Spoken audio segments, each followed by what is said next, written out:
The workers will ride by bus more than 1,000 miles to a jump-off spot just south of the Mexican-Arizona border. We found them there 2 days later, hiding in a ditch waiting for dark. About all they take with them are the clothes on their back and a plastic milk jug filled with putrid water from the ditch.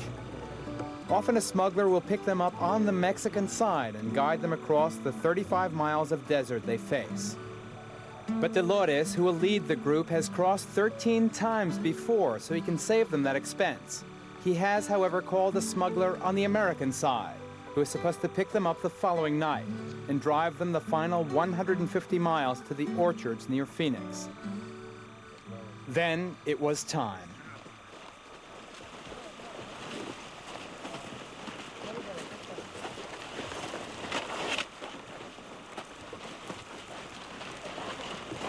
The light we used for filming was no concern, they said, because it could not be seen outside the gully where we crossed the border. And in any case, their principal fear was not getting caught by the U.S. Border Patrol. That danger comes down the trail. Right now, they're worried about Mexican bandits, criminals who know these people are unarmed and carrying at least $150 apiece to pay off the American smuggler. It was quite a large group, 13 illegals plus the 2020 crew, big enough to discourage the bandits. And indeed, there were no encounters that first night. But the numbers were a problem when the sun came up. This many people leave too many tracks.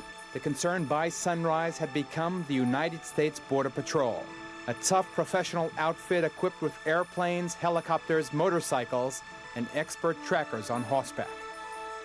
To fool the hunters, they were instructed to walk single file, hoping that tracks on top of tracks would disguise the actual number of people in the group. Bandits and Border Patrol aside, there are also non-human elements they fear. Rattlesnakes have killed men on treks like this one. And there are tarantulas. At the peak of the day, the temperature pushed 100 degrees, and the heat was intensified by sheer exhaustion.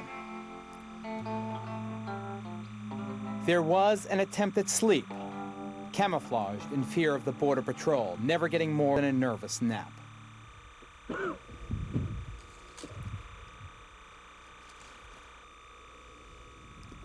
By mid-afternoon, they were moving again.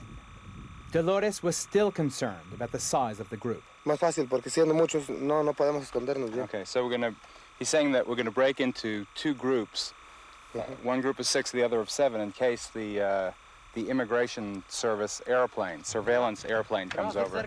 One guy said, from here on, if we make it, it's luck. By dusk of the second night, they should have been at their pickup point, near a ranch on an Indian reservation. But there was a mix-up, some confusion. They had missed by 8 miles.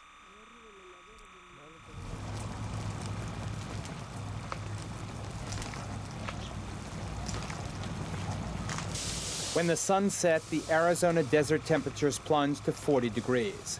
More chilling was the creeping realization that we were lost.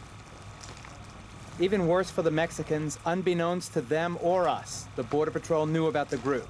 They had been tracking them ever since they crossed the border, and they were waiting for daybreak.